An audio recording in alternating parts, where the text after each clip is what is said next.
Pemirsa, kita akan memasuki Habarna Panambayan.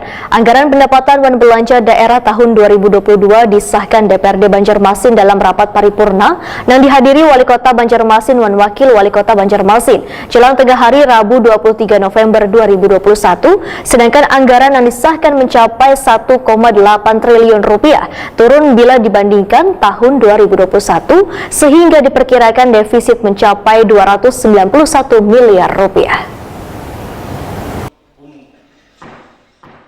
Anggaran pendapatan dan belanja daerah APBD tahun 2022 disahkan DPRD Banjarmasin dalam rapat paripurna yang dihadiri Wali Kota Banjarmasin Ibnu Sina dan Wakil Wali Kota Banjarmasin Arifin Nur jelang tengah hari Rabu 23 November 2021. Sedangkan anggaran yang disahkan mencapai 1,8 triliun rupiah, turun bila dibandingkan tahun 2021.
Wakil Ketua DPRD Banjarmasin Matnor Ali FSE Wahitakuni Prima TV medahkan sebelumnya wayah pembahasan kebijakan umum anggaran wan prioritas plafon anggaran sementara didapati 1,7 triliun rupiah. Kemudian setelah melalui pembahasan Badan Anggaran DPRD Banjarmasin bersama tim TAPD lingkup pemerintah Kota Banjarmasin berubah menjadi 1,9 triliun 24 miliar rupiah.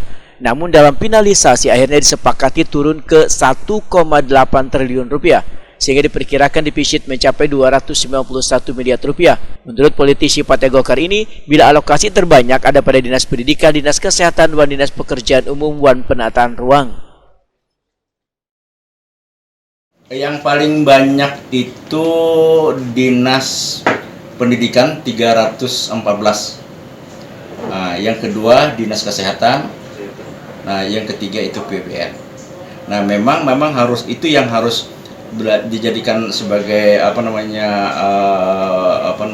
pelayanan dasar kita mereka itu membangun daerah itu harus tiga itu yang harus dijadikan pendidikan, kesehatan, dan PUPR.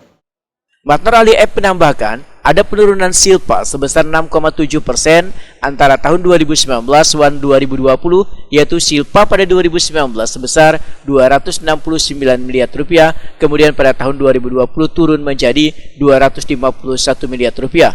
Matnor Ali F berharap tahun 2021 ini silpanya bisa lebih rendah.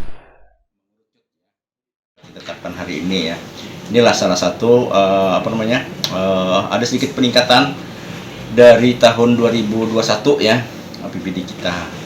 Tentu dengan adanya tingginya belanja, defisit kami juga akan lebih meningkat ya. Dari sebelumnya pada saat pembahasan di KUAP PPS itu proyeksi kita defisit kita kurang lebih 261 miliar. Ya, saya belum mengkalkulasi setelah kita tetapkan finalisasi ini berapa defisit kita di dalam silpa ya. Nah, mudah-mudahan defisit ini bisa akan menutupi dengan belanja daerah ya, belanja daerah ini akan bisa menutupi